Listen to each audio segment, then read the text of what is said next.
a miracle. Newsletters are not a miracle.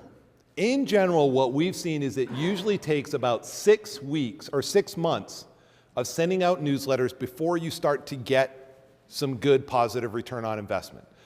Every once in a while, we'll find something where it's a lot less than that. We've had clients that Jenna has sent out their very first newsletter, and they've gotten leads from it. But that is atypical. That is not the standard practice. In general, you should expect to have to send about 6 months of newsletters every single month, like clockwork, before you start getting some return on investment. Let me give you some tips on why I believe, or reasons why I believe every single one of you, 100% of you, should be doing a monthly newsletter. There's not a single law firm that I've ever come across that couldn't benefit from this. Think about it like this. How many clients do you need to get every single year for it to be worth your while? For most of you, 1 or 2 clients would more than justify any cost or expense of sending out a newsletter. So why don't you do it? Because you don't have the time or talent or internal expertise to be able to do it. You don't have the consistency that it takes.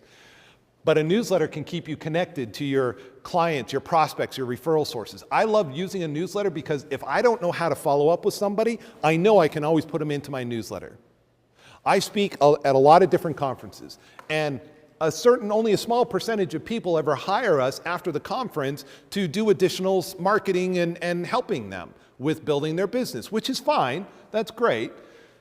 But what do I do with the other, 80% that don't hire us, or whatever that number is? I put them into my newsletter. Why? Because just because you say no, it's not really no, it might be not yet. We've had people on our newsletter that I had a lady that came to a Rainmaker Retreat. She said, "Stephen, I've been getting your newsletter for 8 years. I'm finally ready to become a client." Well, thank God I didn't depend on her to pay my mortgage. But what did it cost me to send her a newsletter for 8 years? A few pennies a year? Nothing. Nothing. It was so negligible. I was able to keep in touch with her. There's no way I would have remembered her phone number. There's no way that I would have remembered to call her up once a quarter. "Hey, you ready to hire me yet?" This is not possible. I didn't even remember who she was or when I had met her. But she got my newsletter for 8 years. Did she read every single newsletter? Did she read all 96 issues of my newsletter? Actually 180, because she gets it twice a month. No, she might have read a handful of them. That's not the point. The point is that she got them, and that she saw it over and over and over and over again. So when she was ready to make the next step and take her business to the next level, who's she going to hire? Some stranger off a billboard? Some guy that she had never heard before?